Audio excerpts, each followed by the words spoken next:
आप सभी लोगों को मेरा नमस्कार। सरफेसी एक्ट के अंतर्गत आप लोगों का एक सवाल था कि पजेशन नोटिस बैंक ने चस्पा कर दिया है और उसका न्यूज़पेपर में पब्लिकेशन भी करा दिया, मुझे जानकारी भी हो गई है। तो क्या उसको अब हम किस प्रकार से चैलेंज कर सकते हैं? तो साथियों, मैं आपको बताना चाहूँगा कि जो सिंबॉलिक पजेशन होता है वो सरफेसी एक्ट के सेक्शन 13(4) के अंतर्गत बैंक इशू करता है। उस कंडीशन में बैंक की सबसे पहली जवाबदारी होती है कि वो आपको इंडिविजुअल सर्व करेगा। दूसरी जवाबदारी होती है कि बैंक उसको जो प्रॉपर्टी है उसके पार्ट में उसको चस्पा करेगा। और तीसरी जवाबदारी होती है कि बैंक उसको न्यूज़पेपर में पब्लिकेशन कराएगा।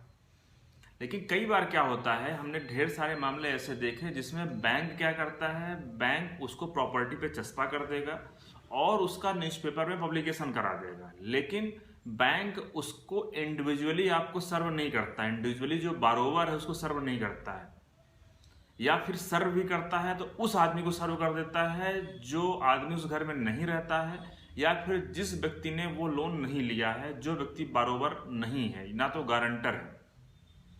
तो उस कंडीशन में आपको क्या करना है कि आप जब भी आप अगर डीआरटी जा रहे हैं, या फिर मान लीजिए कि आपके पास कैपेसिटी है कि आप पैसा पे करना चाहते हैं बैंक को, आप बैंक से कंप्रोमाइज करना चाहते हैं, ओटीएस करना चाहते हैं, या फिर आपके पास फिलहाल इतना पैसा तो है कि आप डीआरटी में कह सकते हैं कि मेरे पास अभी 25% 30% पैसा है जो अपफ्रंट मनी हम पे करने के लिए तैयार हैं, बस मेरी कुछ कंडीशन मान ली जाए। तो जब आप ऐसा कुछ आपके पास अगर ऑप्शन है और आप डीआरटी जा रहे हैं तो आप पजेशन नोटिस को चैलेंज कर सकते हैं। चैलेंज क्या कर सकते हैं कि आपको ये इंडिविजुअली सर्व नहीं किया गया, ये आपको जानकारी इसकी तब हुई है जब ये आपके प्रॉपर्टी पे चस्पा किया गया है या फिर इसका न्यूज़पेपर में पब्लिकेशन कराया गया है।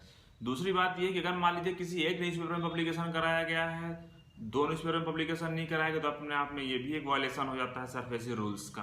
तो यह भी एक ग्राउंड होता है, इस ग्राउंड पे भी आप पजेशन नोटिस को चैलेंज कर सकते हैं। और हमने ढेर सारे ऐसे मामले देखे हैं जिसमें कि अगर पजेशन नोटिस इंडिविजुअली सर्व नहीं किया गया है, भले ही प्रॉपर्टी के किसी पार्ट में चस्पा किया गया है, न्यूज़पेपर में पब्लिकेशन कराया गया है, लेकिन उसके बावजूद भी इंडिविजुअली सर्व ना करने की वजह से, क्योंकि बैंक क्या होता है, जब आप सरफेसी एक्ट के अंतर्गत जब आप केस फाइल करते हैं तो बैंक उसका रिप्लाई फाइल करता है। बैंक आपके प्रॉपर्टी पे जो चस्पा करता है तो उसकी एक फोटो लेता है और वो अपने रिप्लाई में लगाता है, साथ में न्यूज़पेपर की जो कटिंग है उसका रिप्लाई भी लगाता है। जो पजेशन नोटिस आपको इशू हुआ है उसकी फोटो को लगाता है। लेकिन अगर वो आपको भेजा नहीं गया है तो बैंक के पास स्पीड पोस्ट रिसिप्ट नहीं होगी, तो वो एक ग्राउंड बनता है। वो जो पजेशन नोटिस के आधार पे आप सरफेसी एक्ट के अंतर्गत जो भी प्रोसीडिंग हुई है उसको आप निरस्त करा सकते हैं। धन्यवाद।